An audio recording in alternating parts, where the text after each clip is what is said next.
supervisor takes credit for my work, I cause entire production to shut down. I started working in a machine shop after I finished school with a 2-year degree in machining. Learned all kinds of programming techniques that could make most machines that were less than 30 years old perform moves, and output measurements of parts currently in the machine to automatically perform quality control. This greatly increases quality of parts as well as reduce waste and human error. I also learned many tricks along the way to make sure that my work could not be stolen. It's my first day on the machine shop floor, and I immediately notice inefficiencies in all the machines in my station. We had to manually perform quality control, sacrificing production time, while also leaving tons of room for human error due to the poor quality of measuring instruments in the shop. I'm new and eager to prove I'm worth more than the original pay they offered. I told my supervisor to let me SP an hour to add a line of code to a machine to demonstrate my sense I learned in school that would immediately cut scrap/waste down by a large portion, without slowing production rates on the line. My immediate supervisor humored me, thinking I was BSing him to try and brown-nose the engineers and lead programmers so I could get brownie points or something.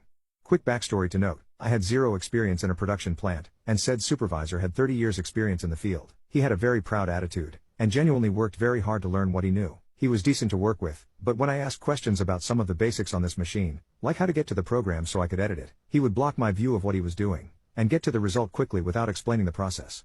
Being new and wanting to learn, I'd always ask to have him show me what he did. He always refused, and claimed it was his way of securing his job. Anyway, I programmed the function into the machine in about 2 hours, 40 minutes, and when it comes time to demonstrate the process, it catches a part that is out of tolerances according to the blueprint. I also programmed the machine to output different messages, providing instructions to whoever the operator was on ways to resolve the issue if the part couldn't be salvaged, or to automatically adjust offsets of the tool that machined the feature that was found to be out of tolerances, and rerun said operation, and recheck said feature to ensure quality. All of these functions were performed automatically, without any input from an operator. This is a pretty magnificent feature to have in production, and my supervisor knew that. The supervisor who observed the demo immediately went to report this to higher-ups, who came to view the new feature I had implemented. As the next part was being produced, the quality check move initiated and found that the second part was also bad, and output a message to change tools X, Y and Z. The managers were incredibly surprised that this was all done on an 18-year-old machine, and they looked to my supervisor to ask how he figured it out. Long story short, he took the credit, and was given a raise on the spot. It didn't register to me that that's what happened, until I went to ask if he was going to credit me for my work. He said yeah, but you gotta put in the time to get to where I'm at. It don't matter that you did the job, cause without me, you never would have known how to do your fancy programming in the first place.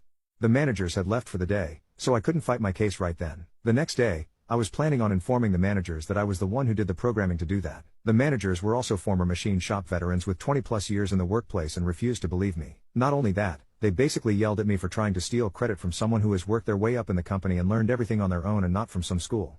I went to my station even more pissed now, where I was met by my supervisor. He told me that I needed to go around to all the machines that could perform that function and add it to the code. I said not without a raise. My code saves you guys tons and brings the bottom line to a level that McDonald's qualified workers could produce infinite numbers of parts with minimal loss. He said if I didn't do it, I would be fired. So I faked my compliance and started to change code on all the machines. If you know anything about programming, you know you can make something function a certain way until a certain value is met, and then have it completely change afterwards. This was my job security. So I set the quality check up on 18 machines the first day, then the last 30 that week, and the managers were praising the supervisor uncontrollably for his innovation. Well, the programs were all set to operate as normal, and do quality checks like I programmed the original machine. However, I programmed the rest of the machines to keep track of a new variable. They would run and self-check just fine. Until they reached a random number of parts produced, 50 to 500 deeping on the production time of the parts run on each machine, where it would then throw up an error code that would only be cleared with a password I had set for it. If a wrong password was provided or someone just hit the enter/reset button, the machine would take its largest tool in the turret and run it rapidly into the solid chuck at maximum RPMs. I made it so about 65 to 75 hours of production would go smoothly before my job security would kick in. It took 3 days for the machines to hit their magic values, but when they did, boy oh boy was it magically satisfying. The first machine to crash was making parts for the drivelines of a major motor company. The crash was caused while a new operator was running the machine, who I might add was only hired because the program I made let them hire clueless people into the shop and be able to still produce good parts. When he tried to clear my password code, the lathe started turning at 2,500 revolutions per minute with a large heavy drive shaft base in the holder, switched to a huge drill, and ran the drill into the holder, causing the tool holder to be knocked off axis, the part holder and tools to be destroyed, as well as cost the company tons to get someone from the machine's maintenance team out to repair it. After the first glorious crash, I menacingly mentioned to the supervisor, "You should check your codes to make sure they're working properly." He went ghost white. Not a second after, 3 more machines simultaneously crash in glorious fashion. He starts to chew me out, saying I'm in huge trouble, but as he starts cursing, the managers are there to have him go diagnose the problems with his codes. The supervisor, not wanting to admit he stole my work, doubles down, and says confidently I know what the problem is, and walks off to the crashed machines.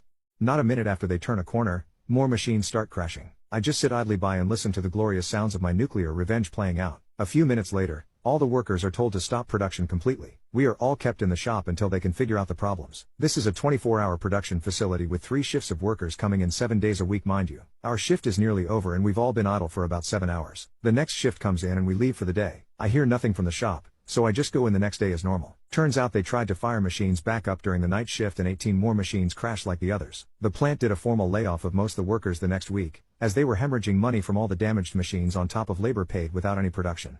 We filed a class action suit against the company for unemployment, lost vacation time, dangerous work conditions due to the severity of the crashes, etc. The company went bankrupt from the lawsuits and losses in production/machine repairs.